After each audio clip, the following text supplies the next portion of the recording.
ಇದೇ ಸಂದರ್ಭದಲ್ಲಿ ದೇಶಕ್ಕೆ ಅನ್ನ ಕೊಡ್ತಕ್ಕಂಥ ಇವತ್ತು ರೈತ ಒಂದು ಕಡೆ ಆದ್ರೆ ಒಂದು ಕಡೆ ದೇಶ ಕಾಯ್ತಕ್ಕಂಥ ಯೋಧ.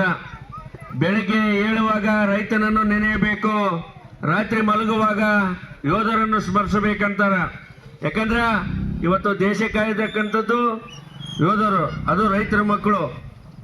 ಹಾಗಾಗಿ ದೇಶಕ್ಕೆ ಅನ್ನ ಕೊಡ್ತಕ್ಕಂಥವ್ರು ಕೂಡ ರೈತರಾಗಿದ್ದಾರೆ.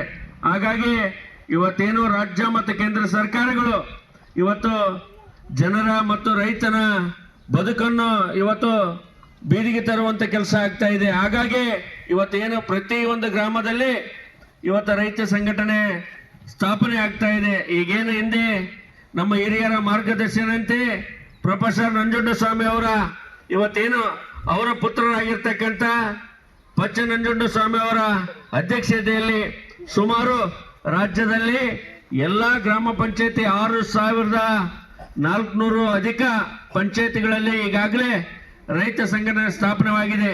ಹಾಗಾಗಿ ಇವತ್ತೇನು ಪ್ರಜಾಪ್ರಭುತ್ವದಲ್ಲಿ ರೈತರಿಗೆ ಅನ್ಯಾಯ ಆದಂಥ ಸಂದರ್ಭದಲ್ಲಿ ಪ್ರತಿ ಗ್ರಾಮದ ಯಾವುದೇ ಒಂದು ಸಮಸ್ಯೆ ಬಂದಾಗ ನಾವು ಕೂಡ ರಾಜ್ಯ ಸಮಿತಿಯವರು ಮತ್ತು ಸಂಬಂಧಪಟ್ಟ ಜಿಲ್ಲೆ ಮತ್ತು ತಾಲೂಕು ಅವರ ಈ ಒಂದು ಗ್ರಾಮದ ಕಷ್ಟ ಅಂತ ಸಂದರ್ಭ ಬಂದಲ್ಲಿ ನಿಮ್ಮ ಜೊತೆಗೆ ನಾವು ಕೂಡ ಇರ್ತೀವಿ ಅಂತೇಳಿ ಈ ಸಂದರ್ಭದಲ್ಲಿ ಮತ್ತೊಮ್ಮೆ ಈ ಒಂದು ಗ್ರಾಮ ಘಟಕದ ಶುಭ ಹಾರೈಸಿ ಇವತ್ತೇನು ರಾಜ್ಯದ ಮುಖ್ಯಮಂತ್ರಿಗಳು ಇವತ್ತೇನು ರಾಜ್ಯ ಸರ್ಕಾರಕ್ಕೆ ಪ್ರತಿ ವರ್ಷ ಕೂಡ ತೆರಿಗೆ ಹೋಗ್ತಾ ಇದೆ. ಅದು ಯಾರಿಂದ? ರೈತರಿಂದ.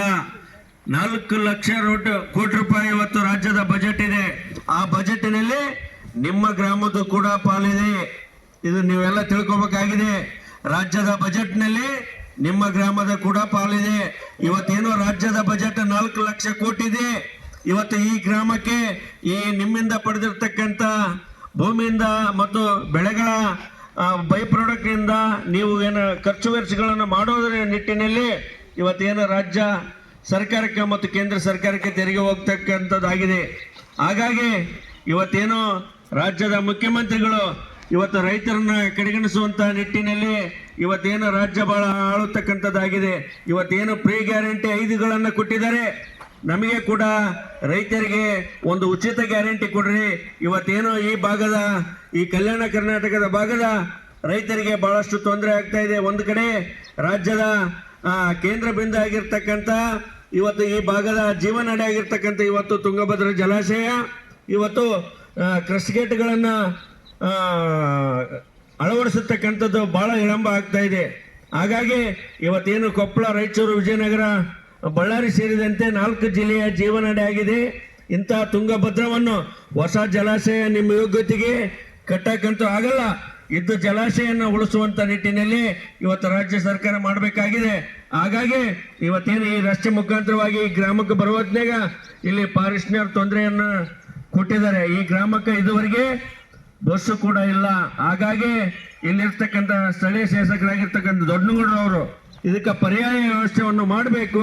ಈ ಗ್ರಾಮಕ್ಕೂ ಕೂಡ ಈ ಜಿಲ್ಲೆಯ ಮತ್ತು ಈ ತಾಲೂಕಿನ ಕೊನೆಹಳ್ಳಿ ಆಗಿರೋದ್ರಿಂದ ಇದಕ್ಕೂ ಕೂಡ ಅನುಕೂಲ ದಾರಿ ವ್ಯವಸ್ಥೆ ಮಾಡಿಕೊಡ್ಬೇಕಂತೇಳಿ ಒತ್ತಾಯ ಮಾಡ್ತೀವಿ. ನಾವು ಕೂಡ ಶಾಸಕರಿಗೆ ಇಲ್ಲಿ ಜಿಲ್ಲೆಯ ಉಸ್ತುವಾರಿ ಆಗಿರ್ತಕ್ಕಂಥ ಶಿವರಾಜ್ ತಂಗಡಿ ಅವ್ರಿಗೆ ಕೂಡ ಕರೆ ಮಾಡಿ ನಾವು ಕೂಡ ಮಾತಾಡ್ತೀವಿ.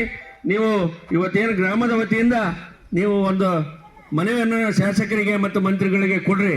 ಅದು ಮುಂದಿನ ಸಂಬಂಧಪಟ್ಟವರಿಗೆ ನಾವು RF DFಗೆ ಮಾತಾಡಿ ನಿಮಗೇನು ದಾರಿ ವ್ಯವಸ್ಥೆಗೆ ಏನು ಬೇಕು ಹೆಲ್ಪ್ ಅದನ್ನು ನಾವು ಒತ್ತಡ ಹಾಕೋದ್ರ ಮೂಲಕ ವ್ಯವಸ್ಥೆಯನ್ನು ನಿಮ್ಮ ಜೊತೆಗೆ ಮಾಡ್ತೀವಿ ಅಂತೇಳಿ ಈ ಸಂದರ್ಭದಲ್ಲಿ ಹೇಳಿ, ಸುಮಾರು ಇಲ್ಲಿ ಒಂದು 100 ಜನಕ್ಕೂ 100 ಮನೆಗಳಿದಾವೆ, 100ಕ್ಕೂ ಹೆಚ್ಚು ಜನ ಇಲ್ಲಿದ್ದಾರೆ.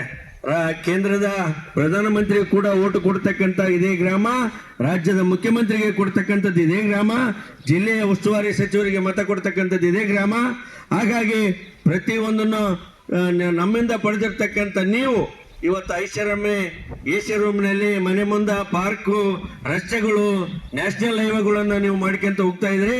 ಇಂಥ ಕುಗ್ರಾಮಕ್ಕೆ ಮಾನ್ಯ ಸಚಿವರು ನಾಚಿಕೆ ಆಗಬೇಕಾಗಿದೆ. ಇವತ್ತು ಜಿಲ್ಲೆ ಉಸ್ತುವಾರಿ ಸಚಿವರು ಇಂಥವನ್ನ ಆಯ್ಕೆ ಮಾಡಿ ನಮ್ಮ ಗ್ರಾಮ ನಮ್ಮ ರಸ್ತೆಯಲ್ಲಿ ಈ ದಾರಿಯನ್ನು ಮಾಡಿಸಿಕೊಡ್ಬೇಕಂತೇಳಿ ಈ ವೇದಿಕೆ ಮುಖಾಂತರ ಒತ್ತಾಯವನ್ನು ಮಾಡೋದ್ರ ಜೊತೆಗೆ ಎಲ್ಲರಿಗೆ ರೈತರಿಗೆ ಮತ್ತೊಮ್ಮೆ ಹಸಿರು ಶಾಲು ಪಡೆದಿರ್ತಕ್ಕಂಥ ಎಲ್ಲರಿಗೆ ಮತ್ತೊಮ್ಮೆ ಧನ್ಯವಾದಗಳನ್ನು ಸಲ್ಲಿಸಿ, ಇದು ಗ್ರಾಮ ಘಟಕ ಆಗಿರೋದ್ರಿಂದ ಹೆಚ್ಚಿಗೆ ಮಾತಾಡೋಕ್ಕೆ ಸಮಯ ಇಲ್ಲ. ನಾವು ಇನ್ನೊಂದು ಕಾರ್ಯಕ್ರಮಕ್ಕೆ ಹೋಗೋದಿದೆ.